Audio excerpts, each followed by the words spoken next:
नमस्कार दोस्तों।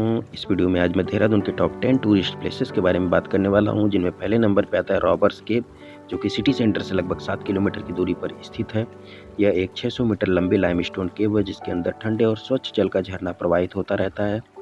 British rule के टाइम में डाकू अपनी कीमती सामानों के साथ इन्हीं गुफाओं में छिप जाया करते थे, ताकि वह ब्रिटिश हुकूमत से बच सकें। आज इसे प्रसिद्ध पर्यटक स्थल के रूप में विकसित कर दिया गया है। दूसरे नंबर पे आता है टपकेश्वर महादेव मंदिर। भगवान भोलेनाथ की एक प्राचीन गुफा मंदिर है दोस्तों। इसमें माँ वैष्णो देवी गुफा मंदिर भी मौजूद है।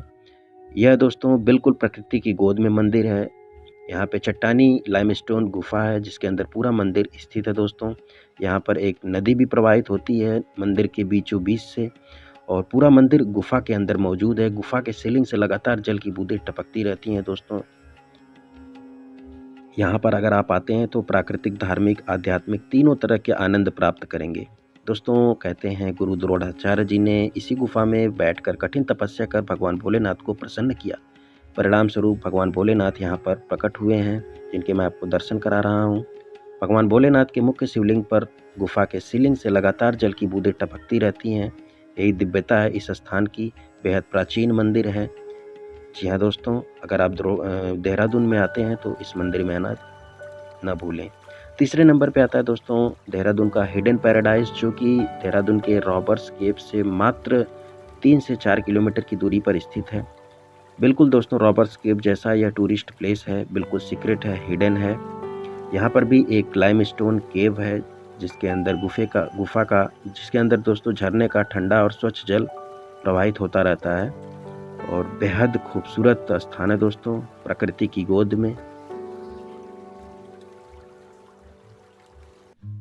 चौथे नंबर पे आता है दोस्तों माँ शांतला देवी मंदिर। माँ शांतला देवी मंदिर दोस्तों सिटी सेंटर से लगभग 13.5 किलोमीटर की दूरी पर स्थित है। खूबसूरत रास्तों से होते हुए आप माँ शांतला देवी मंदिर पहुंचेंगे तो आपको लगभग डेढ़ किलोमीटर की पैदल चढ़ाई करनी होगी, तब जाकर के आप माँ शांतला देवी मंदिर पहुंच पाएंगे। माँ शांतला देवी मंदिर दोस्तों देहरादून की ऊंची पहाड़ी पर स्थित है, और बेहद खूबसूरत मंदिर है दोस्तों। ये देख सकते हैं, हम मंदिर में पहुंच भी चुके हैं, और यहाँ पर एक मनोकामना वट वृक्ष भी है दोस्तों, जहाँ पर लोग अपनी मनोकामना की चुनरी भी बांधते हैं। दोस्तों, यहाँ पर एक नदी भी प्रवाहित होती रहती है। बेहद खूबसूरत स्थान है, प्राकृतिक और साथ ही साथ धार्मिक, आध्यात्मिक तीनों तरह के आनंद यहाँ पे आपको प्राप्त होंगे माँ शांतला देवी मंदिर अगर आप आते हैं तो।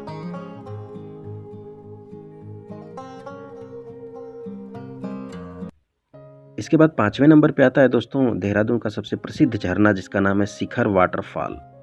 जी हाँ दोस्तों, अगर हम इसकी डिस्टेंस की बात करें तो सिटी सेंटर से लगभग 12 किलोमीटर की दूरी पर स्थित है। यहाँ पहुँचने के बाद आपको लगभग 500 मीटर की पैदल ट्रैकिंग करनी पड़ेगी, और बेहद खूबसूरत पिकनिक स्पॉट है, टूरिस्ट स्पॉट है दोस्तों, जहाँ आप आसानी से पहुँच सकते हैं। बहुत ही खूबसूरत स्थान है। गर्मियों के टाइम में तो यहाँ पर पूछिए ही मत, पर्यटक खूब सारे आते हैं दोस्तों ठंडे झरने के पानी में नहाने के लिए। इसके बाद जो छठा टूरिस्ट प्लेस है वह तो बेहद प्रसिद्ध दोस्तों देहरादून का, जिसका नाम है सहस्त्रधारा।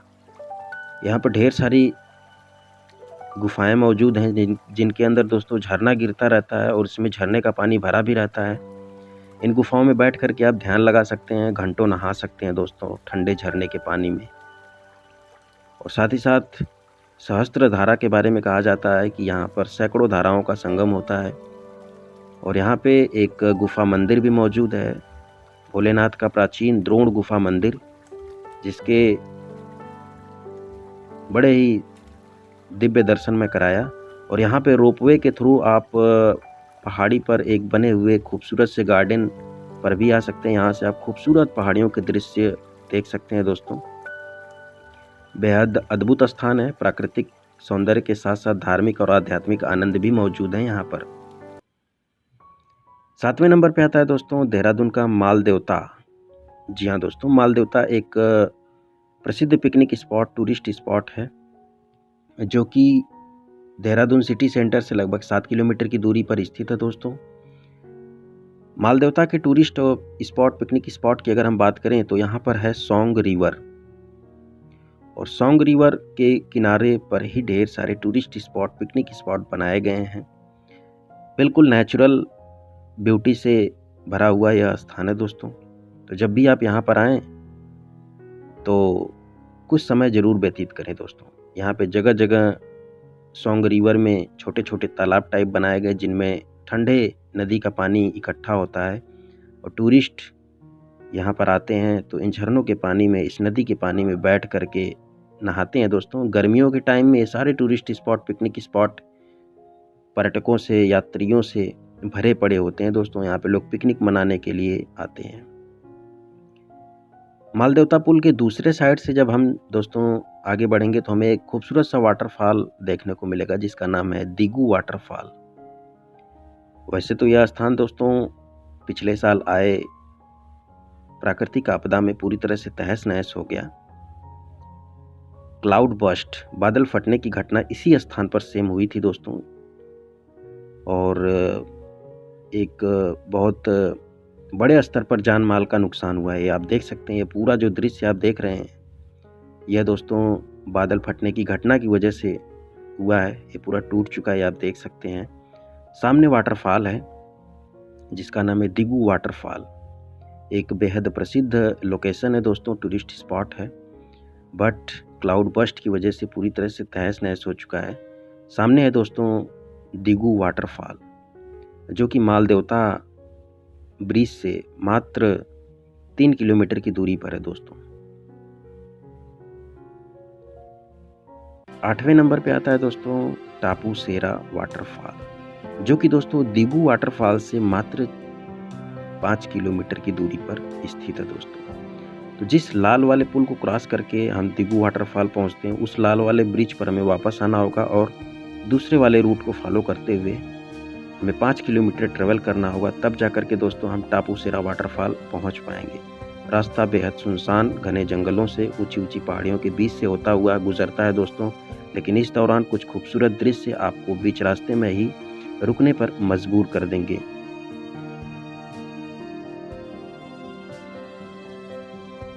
दोस्तों टापू सेरा वाटरफॉल रास्ता बेहद खूबसूरत है। ऊंची ऊंची पहाड़ियाँ, खूबसूरत जंगल और बगल से बहती हुई नदी आपका ध्यान बार बार आकर्षित करती रहेगी दोस्तों। यहाँ पर एडवेंचर एक्टिविटी के रूप में कैंपिंग बहुत फेमस है दोस्तों। और ये टापू सेरा फॉल पहुँचने के लिए कुछ पैदल ट्रैकिंग करनी पड़ती है नीचे बिल्कुल, और बेहद खूबसूरत स्थान है। चारों तरफ से पहाड़ियों से घिरा हुआ स्थान है दोस्तों। तो यहाँ जब भी आप आएँ तो अकेले मत आएँ, कुछ लोगों के साथ आएँ, क्योंकि यह स्थान बाघ और भालू का क्षेत्र कहा जाता है दोस्तों। लेकिन यहाँ पे एडवेंचर एक्टिविटी के रूप में कैंपिंग बहुत फेमस है दोस्तों। बट कैंपिंग जो है ठंड के टाइम में, नवंबर, दिसंबर, जनवरी के टाइम में नहीं होती है, बाकी टाइम होती है। बेहद खूबसूरत स्थान है दोस्तों टापू सेरा वाटरफॉल, जो कि सामने है। 9वें नंबर पे आता है दोस्तों देहरादून का चिड़ियाघर, मालसी डियर पार्क। अगर हम बात करें सिटी सेंटर से, इसकी दूरी 9 किलोमीटर की है दोस्तों। तो यहाँ पर आकर के आप कुछ समय ज़रूर व्यतीत कर सकते हैं। बहुत ही खूबसूरत स्थान है। यहाँ पर आप जंगल की खूबसूरती देख पाएंगे दोस्तों। अगर आप देहरादून में आते हैं तो देहरादून में स्टे करने के लिए आपको कहाँ रुकना होगा तो मैं बता देता हूँ। वैसे देहरादून आप बाई बस भी आ सकते हैं, बाई ट्रेन भी आ सकते हैं। देहरादून में जब भी आप आएँ तो रेलवे स्टेशन के पास में ही 2 धर्मशाला प्रसिद्ध हैं। एक है दोस्तों अग्रवाल धर्मशाला और दूसरा है गीता भवन धर्मशाला। इन धर्मशालाओं में आप जाएंगे तो आपको 400 से 500, ज़्यादा से ज़्यादा 400 से 500 रुपये में रूम मिल जाएंगे स्टे करने के लिए। तो एक है अग्रवाल भवन धर्मशाला और दूसरा है गीता भवन धर्मशाला या आश्रम भी कह सकते हैं। तो यहाँ पे आप स्टे कर सकते हैं दोस्तों। अगर आप देहरादून में आते हैं तो देहरादून को एक्सप्लोर करने के लिए 2 दिन सफिशिएंट है दोस्तों। 2 दिन में आप सारे टूरिस्ट प्लेसेस को कवर कर सकते हैं।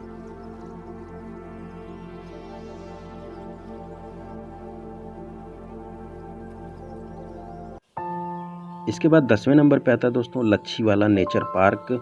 घने जंगलों और प्रकृति की गोद में एक बड़ा ही खूबसूरत स्थान है दोस्तों। यहाँ पे नदी भी प्रवाहित होती रहती है। तो एक खूबसूरत फैमिली प्लेस है दोस्तों। पिकनिक स्पॉट है, टूरिस्ट स्पॉट है।